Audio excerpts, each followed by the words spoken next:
परिशिष्ट 1। श्री चैतन्य महाप्रभु पूर्ण पुरुषोत्तम भगवान हैं। इस ब्रह्मांड में समय समय पर परम पूर्ण सत्य पुरुषोत्तम भगवान अपने वास्तविक दिव्य स्वरूप में अवतीर्ण हुए हैं। यद्यपि वे सभी प्रकार के बंधन से मुक्त हैं, फिर भी बद्ध जीवात्माओं जो इस भौतिक जगत में संघर्ष कर रही हैं, उनके कल्याण हेतु वे आते हैं। घोर भौतिकतावादी के लिए भगवान का प्राकट्य एक गूढ़ रहस्य है।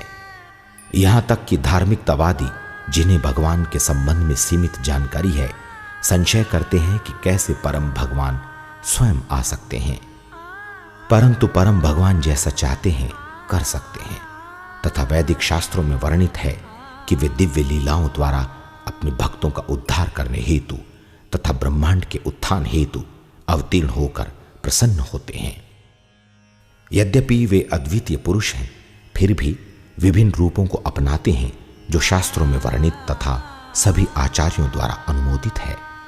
ऐसे सभी आध्यात्मिक प्राधिकारी ये स्वीकार करते हैं कि परम भगवान कृष्ण 5000 वर्ष पूर्व वृंदावन में अपने दिव्य रूप में प्रकट हुए थे। दुर्भाग्यवश आधुनिक युग ने मिथ्या अवतारों की धूर्तों को देखा है। ऐसे ढोंगी लुभावनी वाणी से मूर्ख लोगों को उन्हें भगवान मानने के लिए संभ्रमित करते हैं। ऐसे अबोध इस बात से अनभिज्ञ होते हैं कि अवतार षड ऐश्वर्य, समस्त धन, समस्त बल, समस्त ख्याति, अतुलनीय सुंदरता, पूर्ण ज्ञान तथा संपूर्ण वैराग्य से परिपूर्ण होना चाहिए, परंतु पाखंडी धोखा खाना चाहते हैं। अतएव ढोंगी ईश्वर को स्वीकार करते हैं। ऐसे अनुकरण से छल करने वाला तथा छला जाने वाला दोनों नरक में गिरते हैं। एक वास्तविक अवतार के आने तथा उसके असाधारण कृत्यों, जिन्हें महान योगियों के लिए कर पाना असंभव होता है, उनके बारे में शास्त्रों में प्राप्त वर्णन स्पष्ट संकेत देते हैं। पूर्ण पुरुषोत्तम भगवान होने के नाते भगवान चैतन्य ने इस मानदंड को पूरा किया, जैसा कि चैतन्य चरितामृत में विस्तार पूर्वक स्थापित है। वे सस्ते तथा कथित कृत्रिम अवतार नहीं थे।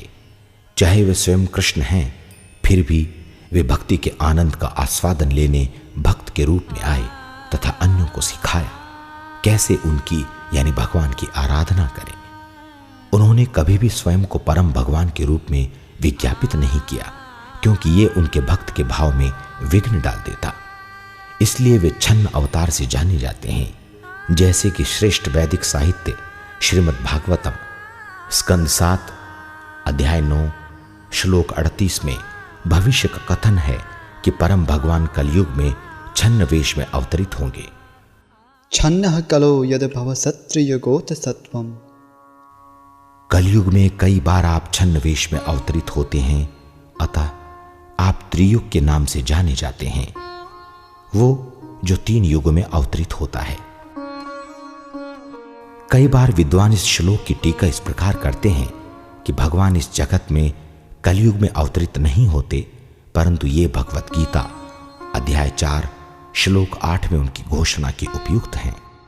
परित्राणाय साधूनां विनाशाय च दुष्कृतां धर्म संस्थापनार्थाय संभवामि युगे युगे। भक्तों का उद्धार करने, दुष्टों का विनाश करने तथा धर्म की फिर से स्थापना करने के लिए मैं हर युग में प्रकट होता हूं। भगवान घोषणा करते हैं कि वे प्रत्येक युग में अवतीर्ण होते हैं, जिसका तात्पर्य है कि वे कलयुग में भी आते हैं। वे कैसे इस युग में अवतीर्ण होंगे, इसकी पुष्टि श्रीमद् भागवतम में है। स्कंद 11 अध्याय 5 श्लोक 32। कृष्णवर्णं त्विषा कृष्णं सांगोपांगास्त्र पार्षदं यज्ञ संकीर्तन प्रायेर यजंती ही सुमेधसः। कलयुग में बुद्धिमान व्यक्ति भगवान के अवतार की जो निरंतर कृष्ण नाम को गाते हैं, संकीर्तन द्वारा पूजा करेंगे। चाहे उनका वर्ण श्यामल नहीं है, फिर भी वे स्वयं कृष्ण हैं।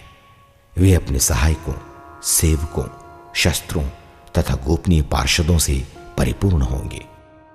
अतः ये समझना चाहिए कि कलयुग में परम भगवान स्वयं को भगवान प्रदर्शित न कर छद्म वेश में हमें भगवान नाम के संकीर्तन में लगाने तथा सिखाने हेतु अवतरित होते हैं। अपने प्राकट्य के दौरान चैतन्य महाप्रभु को महान विद्वान जैसे सार्वभौम भट्टाचार्य, प्रकाशानंद सरस्वती, सनातन गोस्वामी, रूप गोस्वामी, रामानंद राय तथा अन्यों ने श्री चैतन्य को परम भगवान स्वीकृत किया है। ये विद्वान भावोत्तेजक नहीं थे, अपितु वैदिक साहित्य के कठोर अनुयायी थे, जिसके आधार पर उन्होंने गौरांग की दिव्यता को अभिस्वीकृति दी थी। प्रमाण के रूप में उन्होंने और भी भगवान चैतन्य के कार्यों यथा पापी तथा अधर्मों का जीवनोद्धार, उनको ईश्वर का श्रेष्ठ प्रेम प्रदान करना को स्वीकार किया। कई बार विभिन्न अवसरों पर महाप्रभु ने अपने कृष्ण रूप को घनिष्ठ भक्तों के समक्ष प्रकट किया है, जिसका अभिलेख उनकी प्रामाणिक जीवनियों में मिलता है। भगवान चैतन्य की दिव्यता का प्रमाण आज श्री कृष्ण भावनामृत के प्रचार से मिलता है।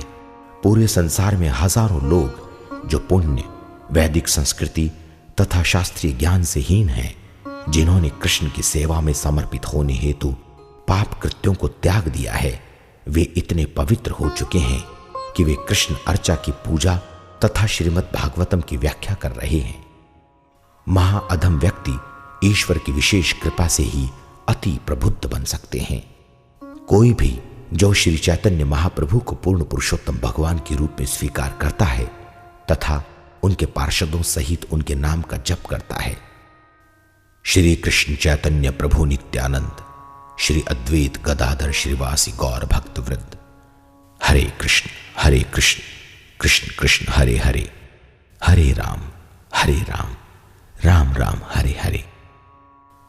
वो भगवान चैतन्य की विशेष कृपा प्राप्त करेगा तथा भगवत धाम जाने की उसकी गति द्रुतगामी होगी।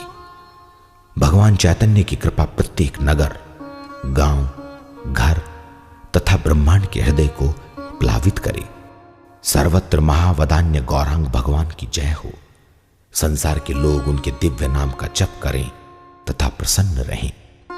उनके प्राकट्य के समय उनका यश आच्छादित था, परंतु अब उनके यश का प्रचार पूरी धरा पर हो ताकि सभी का कल्याण हो सके। जैसे कृष्ण संपूर्ण जगत में विख्यात हैं, उसी भांति उनके महावदान्य अवतार सभी द्वारा विदित तथा पूजनीय हों।